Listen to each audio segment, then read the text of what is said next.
All right, 3D, I'm going to be showing you the proper way of doing coil building, or this is the way I will have you make coils when you're in your room. So the first thing you need to know is for certain projects, we will use only white clay, and for some projects, we will use red clay. Most of the first semester is white clay. For this demo, I'm using red because that's what I have the most of left. So I have a bag of clay out right here, okay? If the clay is not in a great grouping, it needs to be wedged, and I'll have another video on how to wedge clay properly. So to make a coil, what you do is you would pull the bag down, and then with the wire cutters, you will slice off a chunk.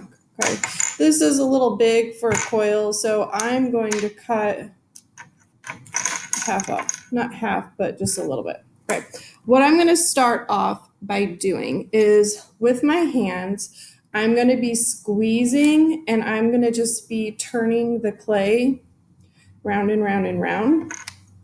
If you do this, technically you don't need to roll your clay on the table. I actually prefer you don't roll it on the table. This is easier because this is a more tactile way of doing coils, and you can feel the size of the clay, the thickness of it, the depth.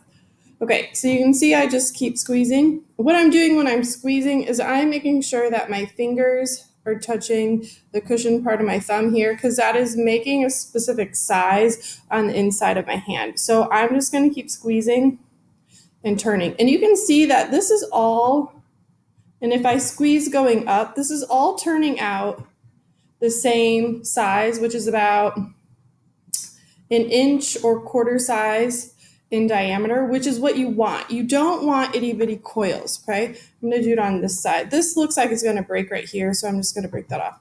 So you squeeze and you turn and you keep doing this. This is making just the right size that I need, okay? Quarter size, inch. If I squeeze more, I could make it like half inch, but it's really important that all of your coils are the same size when you make it. So this is a really long coil. You can see it looks a smidge lumpy, but it's perfect to use.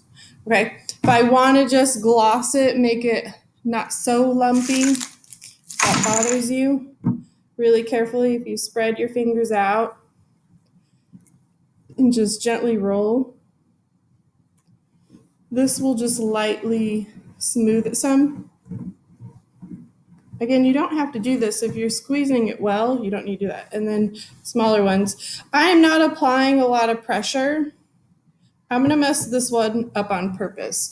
So if I'm rolling, let's say I don't have my fingers spread and I'm just pushing really hard, it made the coil uneven. So you just need to make sure that when you're making coils, you're either squeezing it and rolling it so that it's even thickness or thinness.